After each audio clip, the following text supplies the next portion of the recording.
सहारनपुर के चिलकाना क्षेत्र में पुलिस और गौकशों के बीच देर रात मुठभेड़ हुई।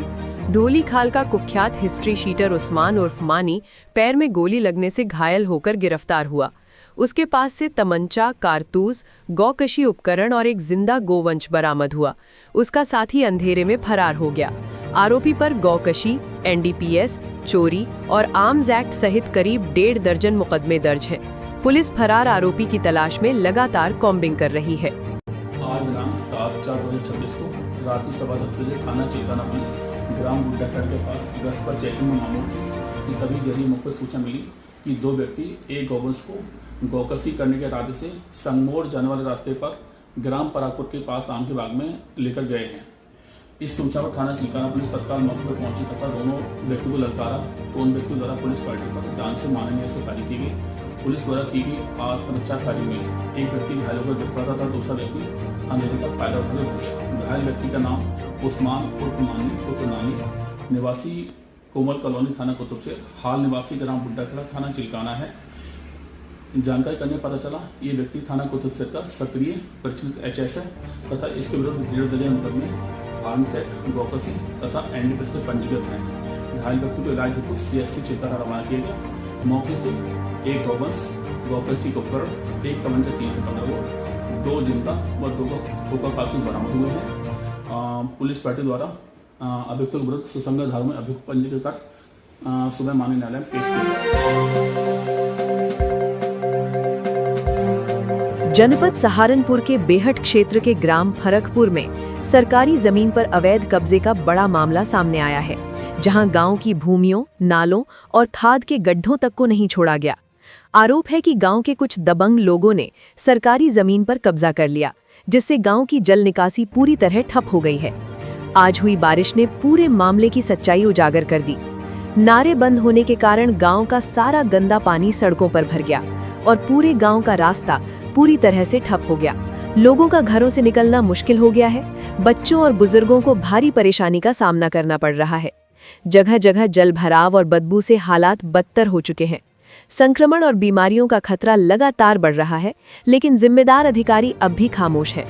ग्रामीणों का आरोप है कि कई बार तहसील और संबंधित अधिकारियों से शिकायत की गई, लेकिन हर बार मामला ठंडे बस्ते में डाल दिया गया। स्थानीय प्रधान और लेखपाल की मिलीभगत के भी आरोप लग रहे हैं, जिसके चलते कार्रवाई नहीं हो रही। मामले को उठाने वाले शिकायतकर्ता पर दबंगों द्वारा हमला तक कराया गया, जिसकी शिकायत थाना बिहारीगढ़ में दर्ज कराई गई है, लेकिन आरोपियों पर अब तक कोई सख्त कार्रवाई नहीं हुई। पीड़ित का कहना है कि वो पिछले 3 वर्षों से न्याय की लड़ाई लड़ रहा है, लेकिन प्रशासनिक लापरवाही और दबाव के चलते अभी तक सरकारी जमीन को कब्जा मुक्त नहीं कराया जा सका। पीड़ित ने मुख्यमंत्री से निष्पक्ष जांच और सख्त कार्रवाई की मांग करते हुए सरकारी जमीन को कब्जा मुक्त कराने और बंद पड़े नालों को तुरंत खुलवाने की अपील की है। क्या हर बारिश में यूं ही डूबता रहेगा गांव, या फिर प्रशासन जागेगा और हटेंगे अवैध कब्जे? सहारनपुर नगर निगम के महापौर डॉक्टर अजय सिंह ने नगर के विकास के साथ साथ बेरोजगारों को रोजगार देने में भी अग्रणी भूमिका अदा की है। उनकी इस पहल से नगर के युवाओं को रोजगार के नए अवसर मिल रहे हैं। डॉक्टर अजय सिंह की वर्तमान पारी समाप्त होने वाली है, लेकिन उनकी नई पारी के लिए तैयारी पूरी है। परिसीमन के बाद लोकसभा चुनाव में सीट बढ़ने की संभावना है और डॉक्टर अजय सिंह 1 सीट से लोकसभा चुनाव लड़ने के लिए तैयार हैं। जनता का मानना है कि डॉक्टर अजय सिंह एक योग्य नेता हैं और वे लोकसभा चुनाव में जीत हासिल करेंगे। उनकी लोकप्रियता और विकास के प्रति उनकी प्रतिबद्धता को देखते हुए ये संभावना है कि वे लोकसभा चुनाव में जीत हासिल करेंगे। डॉक्टर अजय सिंह सहारनपुर के महापौर हैं और एक प्रसिद्ध हृदय रोग विशेषज्ञ हैं। उनका जन्म 1956 में हुआ था और उन्होंने अपनी शिक्षा king George medical college Lucknow से पूरी की थी। वे पिछले 30 वर्षों से सहारनपुर में चिकित्सा क्षेत्र में कार्यरत हैं और शहर में मेडीग्राम अस्पताल के संचालक भी हैं। डॉक्टर अजय सिंह की माता 1995 में नगर पालिका बोर्ड में सभासद रही हैं, लेकिन उनके परिवार में कोई अन्य राजनीति में नहीं रहा है। वे पहली बार सक्रिय राजनीति में आए हैं और सहारनपुर मेयर चुनाव में बीजेपी के उम्मीदवार के रूप में जीत हासिल की है। मलीपुर रोड के नालंदा वर्ल्ड स्कूल की बस की वायरल ऑडियो से खुलासा हुआ है कि बस की हालत बेहद खराब है। ड्राइवर का कहना है कि बस बिना टायर के चल रही है, चंबर और कमानी टूटी हुई है और कभी भी बड़ा हादसा हो सकता है। लेकिन गाड़ी मालिक और स्कूल संचालक कोई ध्यान नहीं दे रहे और बच्चों की जान खतरे में डालकर बस चलाई जा रही है। इसकी टायर आउट निकल जा, गाड़ी रोड पे थोड़े रह जाएगी। और मैंने कई बार कह लिया मगर भाई इसकी टायर आउट करा दे, लेकिन नहीं करा रहा। टायर आउट कौन सी? अजी जो पहिए घुमावे हैं आगे का? हाँ, जो पहिए घुमावे पूरा टायर आउट अजी जाम घूमने वाला। हाँ, अगर जो टायर आउट निकल गई गाड़ी कहाँ जाएगी? रोड पे थोड़े रह जाएगी। सही बात। एक बार मेरी टाटा सोमो की निकल गई थी टायर आउट, टायर आउट की गोली लेकिन पहले ही गियर में निकली थी, गाड़ी कवर हो गई थी। पहिए सारे घूम जाएंगे इसके। हाँ, वो तो है। इसकी टायर आउट मैंने झुक के दिखाया एक दिन मैनपाल जी को, मेरे ख्याल से उन्हें फ़ोन करना पड़ेगा। भाई जी टायर आउट इसकी बिल्कुल गली पड़ी, बताओ। बाकी पता क्या है, हम है ड्राइवर काम तो उसे कराना, हम तो बता ही सकते नहीं। तो भाई तुम दोनों गाड़ी मान लो 30-40 की स्पीड पे चल रही है, टायर आड़ अगर जो निकल गई तो पहिए फिर पहिए किधर ही मुड़े, पहिए हमारे स्टीयरिंग में थोड़े रह जाएंगे। तो भाई सर कैश उनके कराओ, इसमें तो मान रखना। अगर इसमें चोट, तुम सबसे आगे बैठे हैं राकेश भाई, आप एक नई तरह होशियार आदमी हो। अब मैंने तो कहा दिन झाँक के भी दिखाया इनको, ये काम कराया कहाँ, देखो सारी गाड़ी झुकी नहीं पड़ी हो, कहाँ कमाने कोई ना, सारी होनी इसके गुटके काट के काटे पड़े, क्या तो दिया। देखिए पहिए कहाँ जा रहे हैं इसके, भाई कहा मैंने तो भाई पहिए बॉडी से मिल रहे। कमानियाँ करा दे इसकी, गुटके फुटके कटे पड़े सारे। दूसरे के बच्चे सोच रहा है बिल्कुल ही, सतीश ने तो यार हद कर दिया है। अच्छा अब तो मैं इसकी पोल खोल लूँ खोल, बिल्कुल खोल साल या नहीं।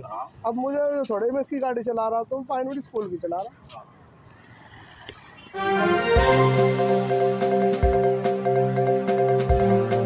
बिहारीगढ़ थाना क्षेत्र इन दिनों छावनी और विकास के केंद्र में बदल गया है। आगामी 14 अप्रैल को प्रधानमंत्री नरेंद्र मोदी दिल्ली देहरादून एक्सप्रेसवे का लोकार्पण करने आ रहे हैं। इस मेगा प्रोजेक्ट के उद्घाटन को भव्य और यादगार बनाने के लिए प्रशासन और NHAI ने दिन रात एक कर दिया है। प्रधानमंत्री के स्वागत के लिए गणेशपुर से लेकर मनोहरपुर तक का कायाकल्प किया जा रहा है। सुरक्षा मानकों को देखते हुए कुल 6 हेलीपैड तैयार किए जा रहे हैं। इनमें से 3 विशेष रूप से प्रधानमंत्री के लिए और 3 मुख्यमंत्री व अन्य VVIPs के लिए होंगे। लगभग 70,000 वर्ग फीट क्षेत्र में इंटरलॉकिंग टाइल्स बिछाकर इन्हें अंतिम रूप दिया जा रहा है। हेलीपैड को मुख्य जनसभा स्थल से जोड़ने के लिए 2 नए मार्गों का निर्माण किया गया है। एक मार्ग को मजबूती देने के लिए तारकोल का उपयोग किया गया है, जबकि दूसरा इंटरलॉकिंग ईंटों से तैयार है। दिल्ली से आई BDDS की टीम ने चप्पे चप्पे की मेटल डिटेक्टर से जांच की है। कार्यक्रम स्थल की निगरानी के लिए 50 से अधिक हाईटेक CCTV कैमरे लगाए गए हैं। साथ ही किसी भी आपात स्थिति के लिए दून ग्रुप ऑफ कॉलेज में एक सेफ हाउस सुरक्षित किया गया है। प्रधानमंत्री के आगमन से पूर्व 9 अप्रैल को उत्तर प्रदेश के मुख्यमंत्री योगी आदित्यनाथ बिहारीगढ़ पहुंच रहे हैं। मुख्यमंत्री मनोहरपुर में राधा स्वामी सत्संग भवन के पास बन रहे जनसभा स्थल का सूक्ष्मता से निरीक्षण करेंगे। प्रशासन की कोशिश है कि मुख्यमंत्री के दौरे तक सभी निर्माण कार्य 100% पूर्ण कर लिए जाएं। मनोहरपुर में एक भव्य पंडाल बनाया जा रहा है, जिसमें 15,000 से अधिक लोगों के बैठने की क्षमता होगी। वाहनों के दबाव को देखते हुए 200 बीघा जमीन पर विशाल पार्किंग स्थल विकसित किया गया है। डाट काली मंदिर तक सड़क की मरम्मत और मंदिर परिसर की रंगाई पुताई का काम भी पूरा हो चुका है। पूरे हाईवे को आकर्षक लाइटों और पेंटिंग से सजाया जा रहा है। जिलाधिकारी मनीष बंसल स्वयं प्रतिदिन मौके पर पहुंचकर कार्यों की समीक्षा कर रहे हैं। उन्होंने अधिकारियों को स्पष्ट निर्देश दिए हैं कि इस आयोजन को वर्ल्ड क्लास मानकों पर पूरा किया जाए, ताकि सुरक्षा और सुविधा में कोई चूक न हो।